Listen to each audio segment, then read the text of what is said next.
That's probably the biggest benefit of the off day. What can you tell about Xander itinerary? You just saw him hit up over there. Yeah, you might be able to tell me more than I have. I've been in meetings trying to get ready for the series, but yeah, I mean, clearly he's getting some live at bats. I love what we're doing in a controlled environment. You know, talked to him yesterday. Felt like it went well in El Paso. He feels good, which is obviously very important. Feels good with his shoulder, but he also feels good just with the, playing. DH should get on the field, and so he recovered well, so everything looks to be in a good spot. Today he's going to get at bats, getting his timing off heaters, working and looking, doing some spin, and then doing some situational at bats. Is he going to go to Elsinore? We're still, once we get through this one, we'll figure it out, but there's an opportunity where he can get some at bats there maybe. What is the value of getting him back before the All-Star break? I suppose just let him take the whole All-Star break. Yeah, no, I think there's some real value to it. It's interesting. It may bookend with, started in Atlanta and we come back against Atlanta. But look, the value of him getting back is in and of itself the most important thing. What has Tatis been doing? We have not seen him for this period of time. He's been here. Yeah, we've seen him in the dugout. Okay. What is he doing up until? He's really just resting. I mean, it's a thing that we all want. Like, what's he doing? How's he doing it? When's he getting back? But the fact of the matter is, just similar to Bogey when it first started, when you have something going on with the bone, it's only going to really heal with rest. And he's been getting some rest. He's been doing some light, aerobic activities, doing some stuff in the pool. But the best thing with him is relatively soon he was able to, looks like, get some of that inflammation out and get some of that discomfort out just from a normal day-to-day life, walking around and moving. So that's the starting point. And then once we get a CT scan at some point next week or so with Fernando, we'll have a little better clarity of his baseline and what's next. But no baseball activity yet, right? It's CT scan and then maybe baseball. Yeah, that's pretty accurate. I mean, it wouldn't surprise me if he on his own grabbed a bat and started swinging a little bit, because I think he's feeling pretty good about the fact that he's able to move without a lot of restriction and pain. So, but there's no formalized baseball activity for him at the moment. Do you plan to use the off day in any way for the rotation, or just stay on turn? I mean, we'll pretty much stay on turn. We'll announce it here soon. I mean, it's always somewhat fluid, but who you would expect to pitch will likely pitch.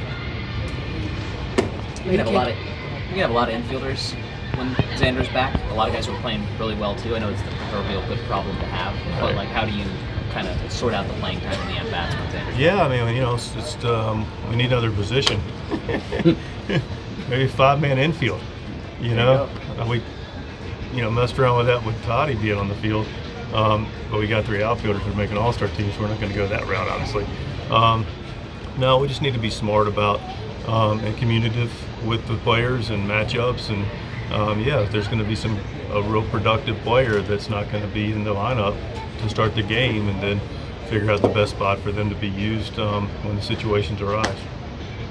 With respect to Yu Darvish's personal situation, have you had any more clarity on a timeline for him to return? Do you expect him to return at the end of the season? Yeah, listen, I appreciate the questions about you. I don't think at least I'm not going to be able to say anything more relative to his personal situation. That's for him to disclose. Like I also say, we're just here to support him.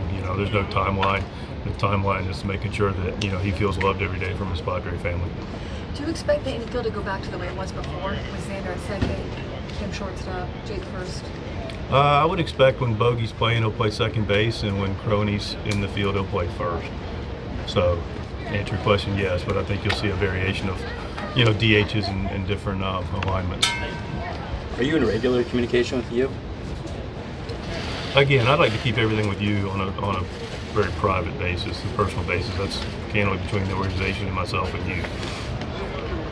I understand the need to ask a question, but you're not going to get much more. When AJ Preller is the GM, what are the final few weeks before the trade deadline? What's that like for everybody in the organization, including yourself? I stay out of you stay out of hurricane's way, right? I mean, AJ's a force of nature, and this is his time of year. Draft, trade deadline. This is where he really shines. It's his utopia. I don't listen. I'm fortunate to have the club we have. I love the club we have. if AJ decides to make a move with the club, then clearly we'll support it. But you know, I know he's always working, man. This guy's on top of everything, and I respect how dedicated he is to always making this team as good as it possibly can be.